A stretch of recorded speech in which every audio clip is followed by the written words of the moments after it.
news for our younger friends, particularly for those below the age of 16.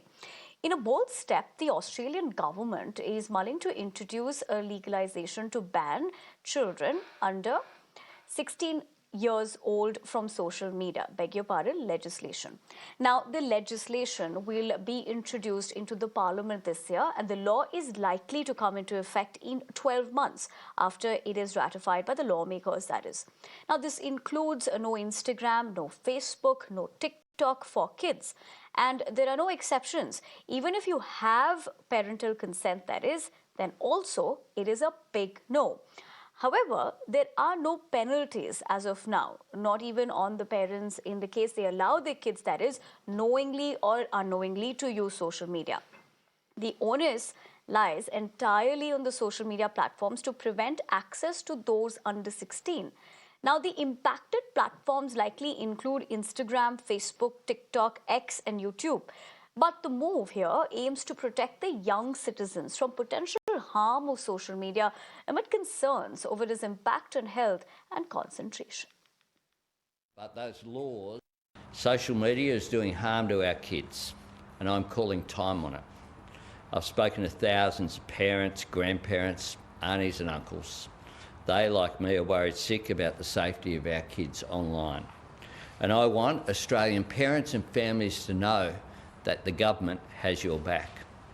I want parents to be able to say, sorry mate, it's against the law for me to get you to do this. Now, government's proposed age is 16. That decision was made in Cabinet on Monday. The onus will be on social media platforms to demonstrate they are taking reasonable steps to prevent access. The onus won't be on parents or young people. There will be no penalties for users. If you see what is happening in Australia, Australian government has decided that there will be a minimum age limit for people to use social media. This is not something that that is new that we have heard.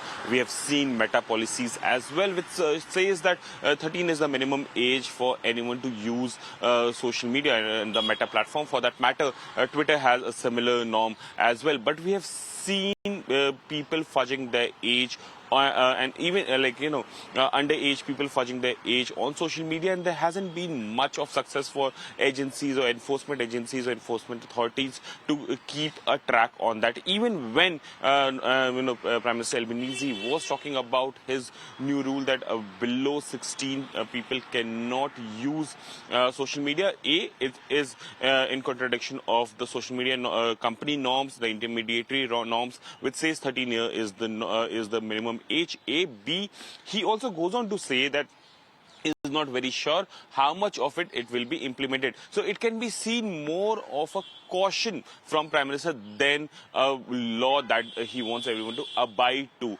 Also, Australia says that this has become a problem. Underage people on social media are consuming unfiltered content, and that is something that's shaping their idea, which is uninformed and at times misplaced as well. So it will be interesting to see how Australia goes ahead, because we have seen similar steps being taken in Europe, similar steps being taken in other parts of the world, and much of success hasn't been achieved by such norms that have been put in place. So it remains to be seen how Australia does it and where this goes further.